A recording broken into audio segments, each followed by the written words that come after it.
Despite extraordinary times with the Ebola crisis and its far-reaching effects on the industry leading up to the Congress, ETA Executive Director Edward Bergman expressed optimism.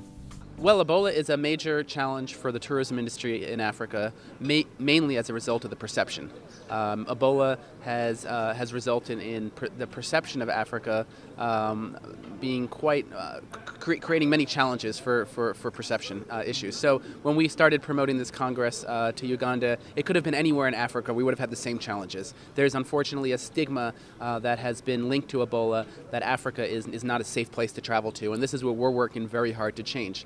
One of the challenges in West Africa in particular, Guinea, Liberia, and Sierra Leone, is that these are emerging countries with economies that were very fragile states, but on their way up in terms of the economic development and trade.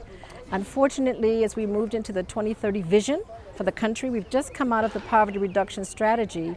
We were beginning to then focus on those very, very important things all along the continuum, but more specifically our youth development, our infrastructure for roads and bridges and hospitals. Those kinds of things were part of the second wave of the movement for reconstruction for the country. And because of the fragileness of the country, of course, during the war, our hospitals and our infrastructure was destroyed. So we had 50 doctors, 60 doctors, 100 doctors for 4.1 million people. One hospital for 70,000 people. So you can imagine just the bare bones health infrastructure. Something as serious as Ebola would certainly be a tipping point. With an emphasis on social media and experiential marketing, eTourism Frontiers and Rwanda Social presented trends and tools for destinations and private sector operators to increase exposure and engage with consumers. You need that component of having people tell their own story and making it possible and easy for them to do that through social media, because word of mouth is very important.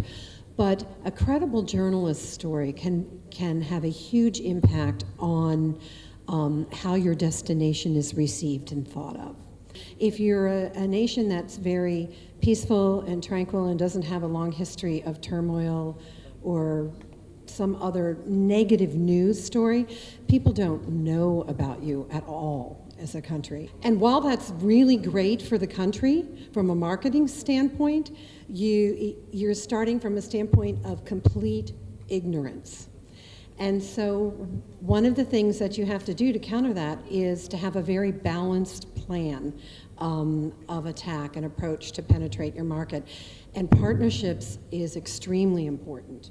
Our experience from former congresses, so to speak, there are resolutions that are usually made and then followed up subsequently after they leave. Now, in the case of Uganda, Kenya, and Rwanda, we agreed as a group of countries to start to waive individual visas.